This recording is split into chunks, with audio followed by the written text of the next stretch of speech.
Some of you guys know this is like the craziest time of my life right now. Like right now. It's never been like this. Every day is just mounts with more like, I can't believe I'm doing this. And yet I don't know the last time I've felt so much peace before God. I don't know, it's been a long time since I've been this excited and just full of life. Like, wow, God, this is great, this is great. You see, I was pastoring a church that I started about 16 years ago. I actually pastored for over 16 years.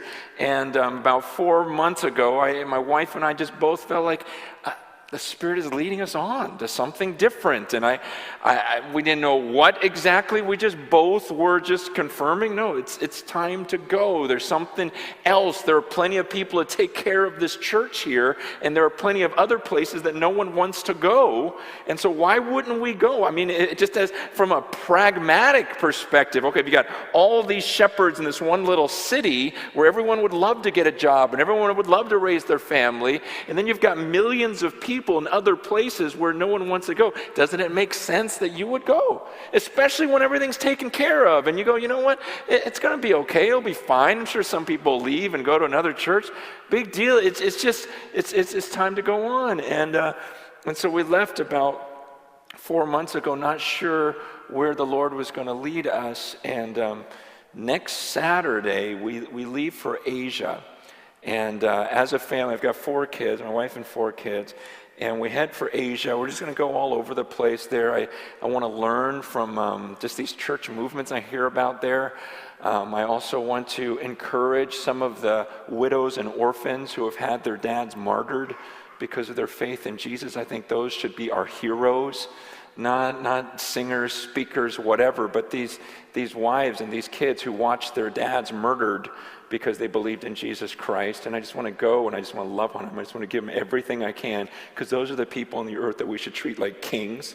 I want to go over there because I'm hearing about these young girls that are being trafficked, and it just drives me nuts. I just can't even handle that. And I just go, I got to figure out what is the best way to care for these people. And then I'm hearing about these churches where it's not a bunch of people coming in a room listening to one guy speak, but everyone in these churches, they're making disciples, and they're gathering, sometimes in secret, and they're just multiplying by the millions, and everyone's just going, man, I'm going to share the gospel, and I'm going to disciple. I'm not going to bring someone to a room and expect my pastor to lead them to the Lord, then my pastor will disciple them, and the staff will do this and raise their kids for them. No, but they take ownership, and they take that Matthew 28, they actually baptize. They actually make disciples, and it's grown like crazy. And I just want to see, why is that? Why is that?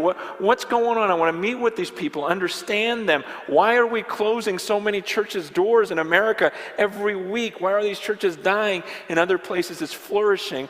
And I believe that God is going to call me back to America, maybe in a couple months, but we're totally free. I don't know. I don't know what God's going to call me to. And I believe that I'm going to come back and kind of hopefully start something new. I just have this hunger.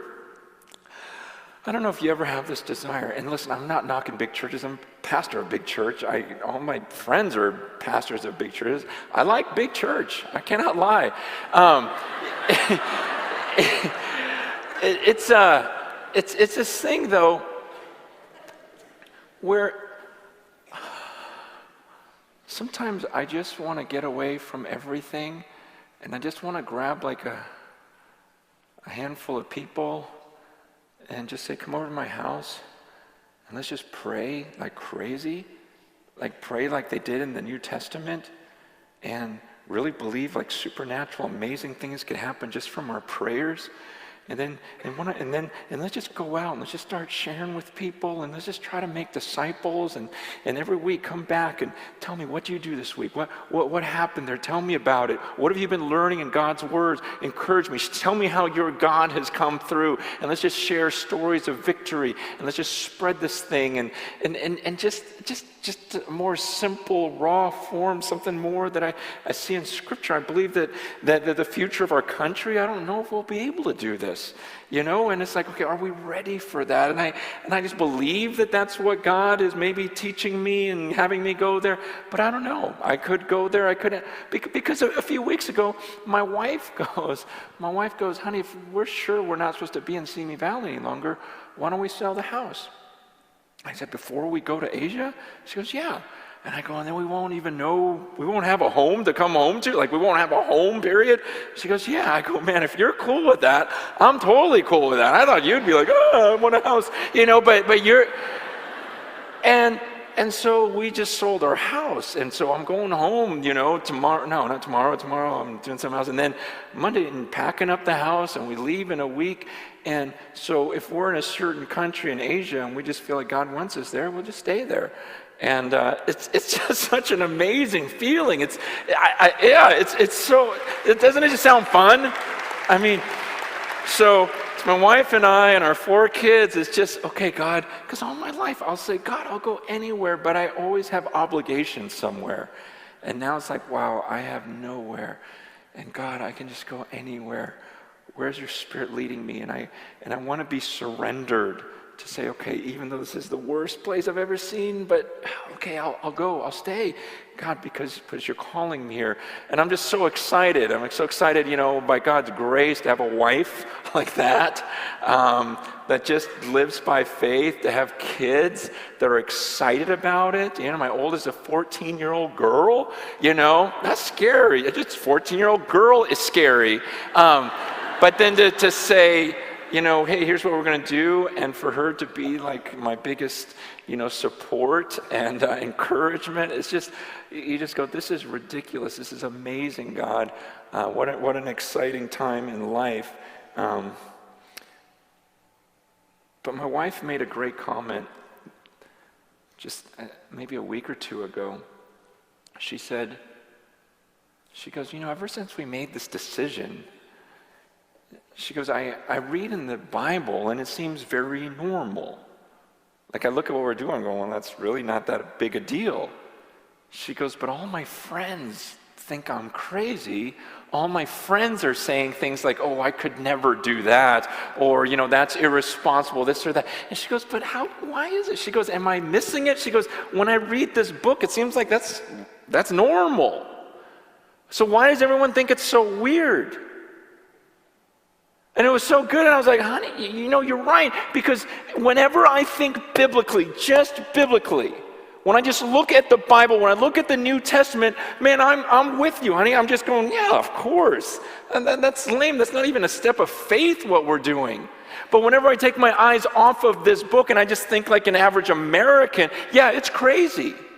It's insane. I even get scared. But when I think biblically, I go, well, this is ridiculous. It's not even a step of faith. I mean, it's insane how people are saying, wow, that's so radical. But if you read the Bible, is it really radical? I mean, seriously.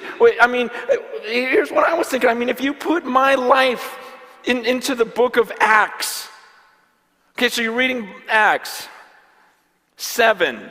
Okay, I'm on Acts 7, I just turned, and it says, okay, here's Stephen, full of the Holy Spirit, gazed into heaven, saw the glory of God. Okay, this is when everyone stones Stephen to death, and you're reading that, and he's falling on his knees, and he cries out with a loud voice, Lord, do not hold this sin against them. And when he said this, he fell asleep, and he dies.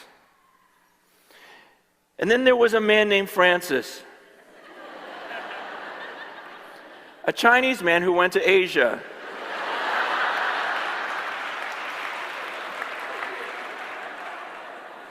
You would read that and go, wow, now that's radical. No way. That is insane. Let me get the highlighter out.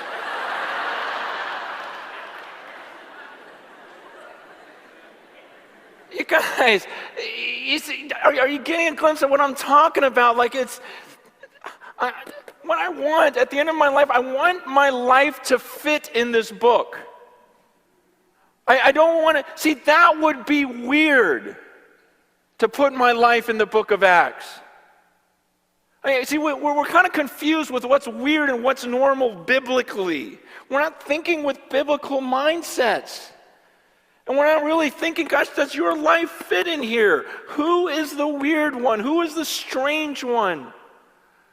Man, I was in London just a couple months ago, and I was speaking, and I had a couple of hours free in this one city called Oxford. I'd never been there, and I've never been into church history, but when you're there and they teach you right there on the spot, it was very exciting to me. And this professor was just showing me and pointing, and Oxford's just, I didn't know there was so much history there, and he was explaining, John Wesley was over here, and Whitefield came out of that apartment, he came running across, he's just showing me. I'm like, wow, right there. And C.S. Lewis, this is where he went to school, and every day he would have walked out here and seen this picture, and it was this picture of this lion, and all these little creatures. I'm like, wait, that was in the movie. That's where he came up with all this stuff, and just showing me all these things. But then he was showing me, in the middle of the street, there was this one barren spot. It's all asphalt. Cars are going by, but there's one, brick spot. And he says that's the spot where they burned Cranmer and Ridley and Latimer to death, where believers killed these guys for their faith, And he was telling me about the architecture in some of these buildings where he says, what's sad is our buildings are an indictment against us. He says, in some of these buildings, you'll see these little slits on the walls that were built in that way. And these were called squint holes because the church did not allow lepers into their buildings. And so there were these little holes that they could stand outside and they could squint and just kind of see what was going on inside. And he goes, it's just embarrassing. We started talking about the Crusades, and he was explaining how embarrassing it was, just the conduct of some of these Christians who were killing in the name of Christ. He talked about slavery and how it was the church that was fighting for slavery. Everyone in the church was fighting for slavery. And I'm hearing all of this thinking, wow, that's so weird. How could the church be like that? How could the church burn people at the stake? How could the church itself, not care for the lepers? How did the church, demand slavery? How did the church go kill in the name of Christ? That's so sick. I've been reading this book by Erwin Lutzer, and he was talking about, there's this testimony of this guy who was around during the Holocaust, and he talked about how his church backed up to the railroad tracks. And Sunday morning, they hated it because during worship service, the train would go by and they could hear the Jews screaming so loud, knowing that they were about to be killed. And these guys are in the church, and they said every time they heard that train coming, they would pull out the hymnals and start singing hymns. And so that when the train got closer and closer, they would just sing at the top of their lungs to drown out the voices. And he just writes, he goes, I don't know if it's bugging anyone else, but I still hear those voices. It drives me nuts. What were we thinking? And so, I'm hearing all of this stuff, I'm reading this stuff, and I'm just going, gosh, that's so weird. That's so embarrassing that that's our heritage, that these are the people that call themselves followers of Christ. But then for the first time I thought, if I lived there, would I have been able to stand against everyone and say, no, this is weird, this is wrong, this is not biblical? Could I have done it? And then I started thinking, wait, what is weird about us right now that maybe we don't see? Because when everyone is doing it, you don't understand that it's weird till later in life. Then you look back and go, wow, that was weird. And I was sucked into that. I didn't even think about it. I never looked at it biblically.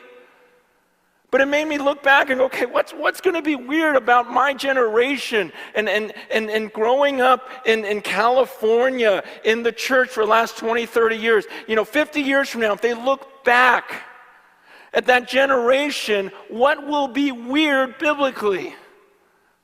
Think about this. That was the first time I thought about it. Because I was away from America and I'm looking back and I'm going, okay, what is going to look weird? If I was reading about the church in the U.S. in this book,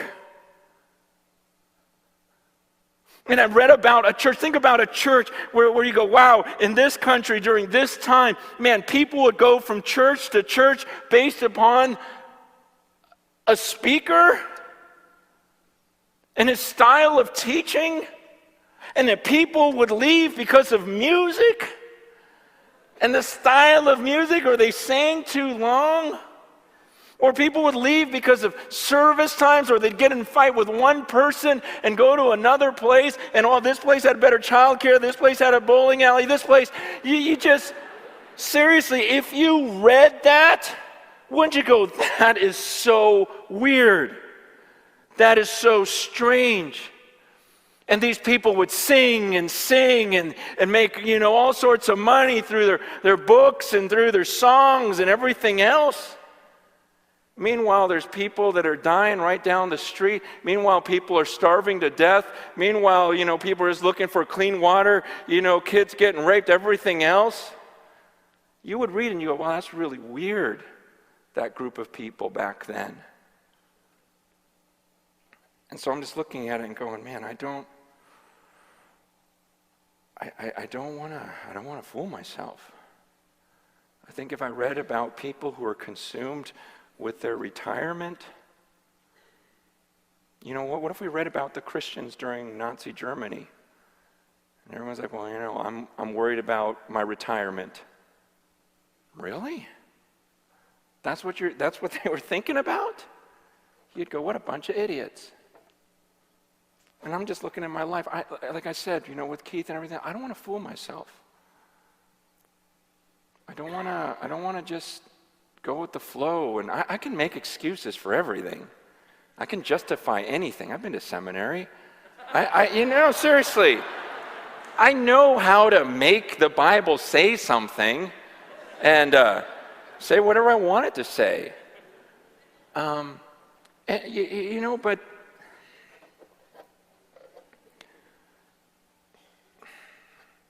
I'm going to stand before God one day, right? And none of this is going to matter. I mean, it's awesome that you guys are here and, came to hear me. I feel encouraged by you guys. I seriously do. But at the end of the day, I think this could be my last day on earth, and I'm going to stand before God. And none of this is going to matter. It's just, was I faithful? Did I do, or did I fool myself? Did I get caught up in some of this fame? Did I get caught up in, you know what? Look at how many people are listening or watching or reading or whatever. Man, I just don't want any of that. I don't want any of that glory, whatever else. I just want to fit in this book.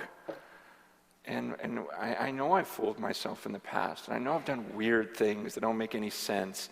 And I'm just praying, God, help me open my eyes. Because, man, ever since I was a kid and started reading this book, I didn't have a total peace. Because what I'd read in this book was so different from what I experienced in church. And it's always bugged me. It's like, I don't know, it's so different. It's so different. It's so different. That's why I feel more peace than I ever have. Because it's like, wow, this is, okay, this is starting to make sense now.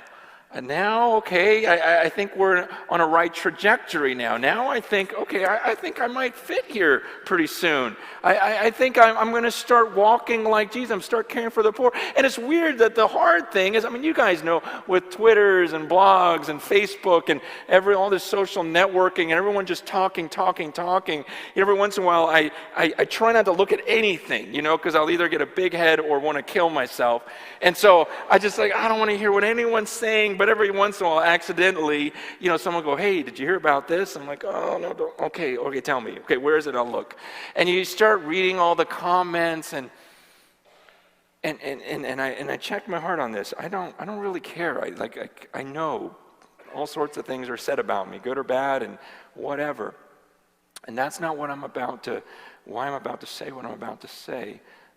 There's no way to defend my actions because I don't really care about me. But my concern is lately, as I've talked more about caring for the poor and really wanting to just give my life over to, I just want to be in a place where, I don't know, I enjoy it. I enjoy the thought of rescue. I enjoy the thought of, taking someone out of, isn't that what Jesus did for us? And so I think he puts that heart in us. I mean, don't you desire that? Don't you desire to give your life for that? But as I've done that, there have been different comments where people just go, wow, that's just so radical, or others are saying it comes out of a strange theology.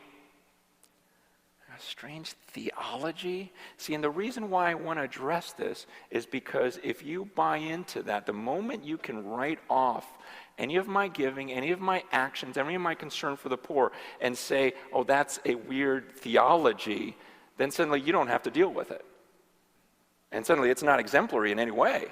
It's like, okay, that's for those weird, radical, strange, and I'm looking at Scripture going, gosh, I don't think this is strange at all. I think it's strange if we don't care for the poor and give our lives for the poor. From what I read in this book, and granted, I am very simple-minded. Okay, I always have been. I promise. I even think back. Do you remember? I think it's 7th grade. It might have been 9th grade. It might have been 8th grade. Somewhere in there, where they had us read those like short stories and little things that were symbolic. Remember the short stories we would read, and everything was symbolism. And I was the kid that never saw any of that. I don't know if any of you can relate, but we'd come back and they go, well, tell me about the story. I go, oh, this guy falls off a cliff and he just burst, and flies are swarming him. It was awesome. And, okay, but what does that mean? I go, I mean he fell, it hurt. And what do the flies represent? Well, that's what happens when someone dies, and all the other kids are going, oh no, the flies represent, the societies, I'm like, what? I could have sworn that we're reading the same book. I mean, anyone else have that issue? Like, I would just read things and it would just be whatever I read, that's what the story was about. I never really thought beyond it. I don't know if certain minds think that way, more artistic, abstract. For me, it's like black and white. That's what it says. And so I understand that these scriptures that I read, I just look and go, gosh, it seems like that's what he's saying. And again, I know people that are way more intelligent than I am, and they can all show me why it doesn't really mean what it says. But for me, I read the Bible, I go, gosh, it seems like it's pretty simple. And I think as I've been sharing some of those things, it's struck a chord with a lot of people going, yeah, that's the way I always saw it too. And maybe we work really hard at making the Bible say what we want it to say rather than being, there's some things I kind of wish it didn't say. But as I read it, I go, no, that's what it says. 1 John 3, verse 16 says, by this we know love. He laid down his life for us, and we ought to lay down our lives for the brothers. If anyone has the world's goods and sees his brother in need, yet closes his heart against him, how does God's love abide in him? Little children, let us not love in word or talk, but in deed and in truth. See, when I read that, it just seems like what the Bible says is, here Jesus was, here he had everything in heaven, and he lays down his life for us. And now he says, we who are followers of him ought to lay down our lives for our brothers.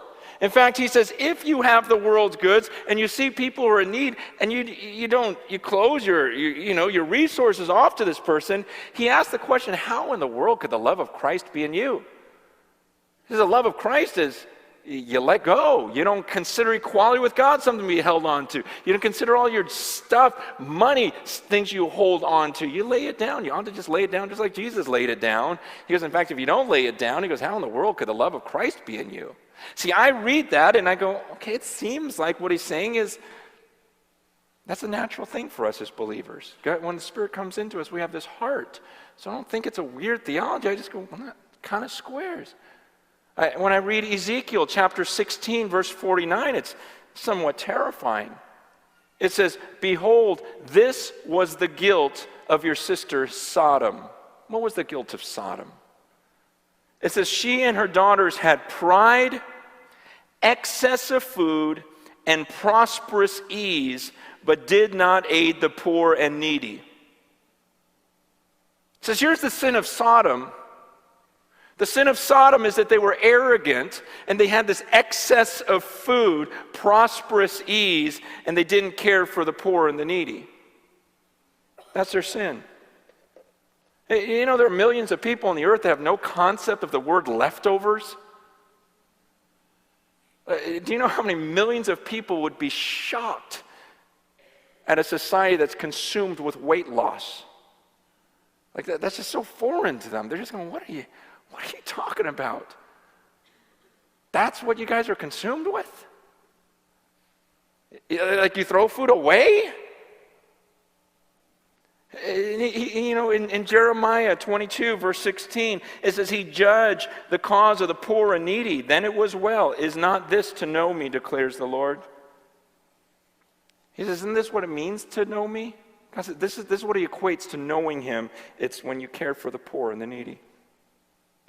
You guys know the passage in Matthew 25? I don't know if Jesus could make it any more clear, more vivid, more intense. In Matthew 25, he goes, look, when I come back and I have all of my angels with me, you could just picture that in your head right now. Imagine right now, Jesus coming out of the sky and all of his angels. When we read in Revelation 5, 100 million angels. Imagine looking up in the sky, 100 million angels. The Son of Man comes down. And he says, you know what I'm going to do? He goes, I'm going to judge the world at that moment, Matthew 25. I'm going to divide people up to the right and to the left based upon how they cared for the poor. To some, he's going to say, I was hungry. You didn't give me anything to eat. I was thirsty. You didn't give me anything to drink. I read that, and in verse 46, these will go away into eternal punishment, but the righteous into eternal life. I look at that and I go, God, how could you make it any more clear than that? Like, this is a huge part of us. God said, this is what it means to know me. If you don't do it, I don't know how the love of Christ could be in you. When Jesus comes back, that's what we're going to be judged upon. And you go, wow. Why? And I understand we're saved by the grace of God through faith in Jesus Christ. Absolutely. But the sign of someone who's really been saved by the grace of God is that he cares for the poor. That's what it means to know God. In fact, if you don't, how could the love of Christ be in you? That's why at the end of your life, he could judge you by that, because well, obviously you didn't have the love of Christ in you. You neglected these people. Luke 12, verse 33. Listen closely to this one. It's a little confusing. Luke 12, verse 33. Sell your possessions and give to the needy. I got to look that up in the Greek. I'm not sure what it means. Provide yourselves with money bags that do not grow old, with a treasure in the heavens that does not fail, where no thief approaches and no moth destroys. Where your treasure is, there will your heart be also. Luke 14, verse 13. When you give a feast, invite the poor, the crippled, the lame, the blind, and you will be blessed, because they cannot repay you, for you will be repaid at the resurrection of the just. It's just a command. Have you ever done that? Right before, he says, what I don't want you to do is invite your friends and people who can pay you back. We're going to have a feast. Oh, it's my turn to pay for dinner. No, it's my turn. Come on, give me the bill. No, it's my turn. He says, you know what, just forget all of that. He goes, when you have a feast, invite the people who can never pay you back. And have you ever done that in your life? Contribute to the needs of the saints and show hospitality, Romans 12:13. I love the way Psalm 37 makes it, because it's an awesome thing to do. Psalm 37, verse 25, David says, I have been young and now I'm old, yet I have not seen the righteous forsaken or his children begging for bread. Isn't that a great promise? David goes, look, I am one old geezer, and I remember being a little kid, and I remember growing up, and just take it from this old man. One thing I've never seen is the people that are generous. I've never seen their kids begging for bread. God always takes care of them. Proverbs 19:17 says, whoever is generous to the poor lends to the Lord, and he will repay him for his deeds. Proverbs 28:27 says, whoever gives to the poor will not want, but he who hides his eyes will get many a curse. Proverbs 21:13 says, whoever closes his ear to the cry of the poor will himself call out and not be answered. It's just like in Isaiah 58 when the people are fasting and God goes, I'm not going to listen to you. You're not helping the poor. But he goes, you start doing some of those things. He goes, then when you call out to me, I'll say, here I am. I love that verse. God says, okay, if you start caring about the things I tell you to care about, then when you pray to me, I'll go, here I am. What do you want? What do you want? And let me just stop with that thought because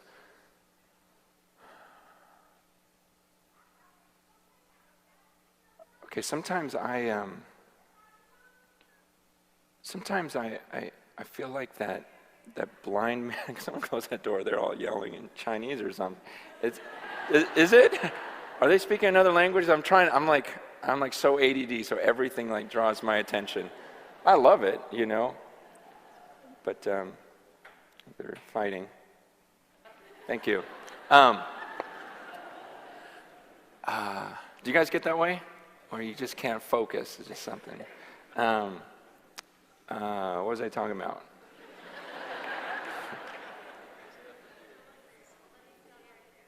What? Oh, Isaiah 58, yeah. Oh, yeah, the hearing, I hear if the, okay, here I am, I hear, okay, and then I said, okay, let me stop right there.